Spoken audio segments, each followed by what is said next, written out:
ഒരു ഗുരുനാഥന്റെ സ്ഥാനത്തുള്ള ഒരാളെ വിളിച്ചിട്ട് എന്റെ സിനിമയില് ഇത്രയും പോർഷൻ നീ സ്ക്രിപ്റ്റ് എഴുതി ചെയ്തു തരണം എന്ന് പറയുമ്പോ അതിന്റെ ഒരു ഫീല് ലാൽ സാറിന് അറിയാലോ. MT സാറ് വിളിച്ച് ദയയില് അങ്ങനെ ചെയ്യാൻ ഒരു ചെറിയ പീസ് ആണെങ്കിൽ അതും ഹോം അലോൺ പോലെ അതിന് എനിക്ക് സ്ക്രിപ്റ്റ് എഴുതാൻ അറിയില്ല എന്നൊക്കെ പറയുമ്പോ എന്തായിരുന്നു ഫീൽ അത് പറയുമ്പോ? അതൊരു ഭയങ്കര സംഭവം. ഞാൻ ഇത്രയും കാലം അത് പറഞ്ഞില്ല. നേരത്തെ തന്നെ പറയണ്ടായിരുന്നു എന്നൊക്കെ പലപ്പോഴും എനിക്ക് തോന്നിയിട്ടുണ്ട്. പക്ഷെ ഞാൻ പറഞ്ഞില്ല. ഇനിയിപ്പോ അദ്ദേഹം ഇപ്പൊ ഇല്ല, ജീവിച്ചിരിപ്പില്ല. ഇപ്പൊ പറഞ്ഞത് ചോദിക്കാനും പറയാനും ആരും ഇല്ലല്ലോ എന്ന് കരുതിയിട്ട് പറഞ്ഞാണെന്നൊക്കെ വേണമെങ്കിൽ തന്നെ ധരിക്കാം. പിന്നെ ആലോചിച്ചു വേണമെന്നാണെങ്കിലും ഇതിനൊക്കെ സാക്ഷിയായിട്ടുണ്ട് ഞാൻ പറയാൻ.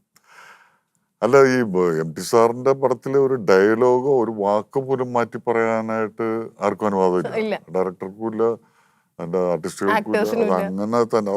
കാരണം അത്രയും ആലോചിച്ചിട്ടാണ് ആ വാക്ക് ഇപ്പുറത്ത് വേണോ അപ്പുറത്ത് വേണോ എന്ന് വരെ തീരുമാനിക്കുന്നത്. അത്രയും കൃത്യമായിട്ടാണ് ഓരോ ക്യാരക്ടേഴ്സിനെ തീരുമാനിക്കുന്നത്. പക്ഷെ അദ്ദേഹത്തിന്റെ നമുക്ക് മനസ്സിലായ ഒരു കാര്യം, അറിയില്ല എന്ന് പറയുന്ന കാര്യം അറിയില്ല എന്ന് പറയാനുള്ളൊരു മനസ്സുണ്ടായിരുന്നു. അപ്പൊ എന്നെ ഒരിക്കലും വിളിച്ചിട്ട് പറഞ്ഞ ഇങ്ങനെ ഒരു സീനുണ്ട്, ആ സീൻ ഞാൻ എഴുതി ശരിയാവില്ല, അത് ലാൽ എഴുതിക്കോളൂ, എന്നിട്ട് ലാല് തന്നെ അത് എങ്ങനെയാണെന്ന് ചെയ്തോളൂ.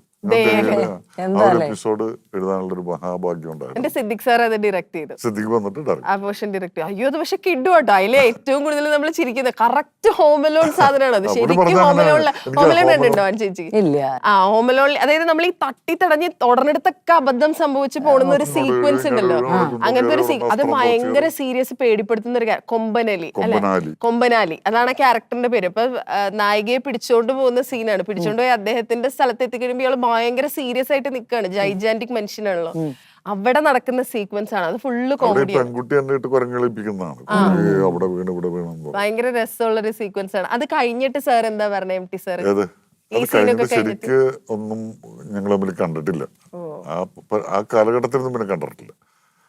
എന്നോട് പിന്നീട് ഒരിക്കലും തലപ്പാവ് കണ്ടിട്ട് പുള്ളി പറഞ്ഞു, ഞാൻ പടം കണ്ടിരുന്നു കേട്ടോ, കോഴിക്കോട് എന്തൊരു പരിപാടിക്ക് വേണ്ടിയിട്ട് ഞാൻ അവിടെ TR സാക്കിന്റെ എന്തോ ഒരു ധനശേഖരണാർത്ഥ പരിപാടി നടന്നപ്പോൾ അവിടെ പോയപ്പോൾ ഞാൻ കണ്ടായിരുന്നു, ഹോട്ടലിൽ വെച്ച് കണ്ടായിരുന്നു.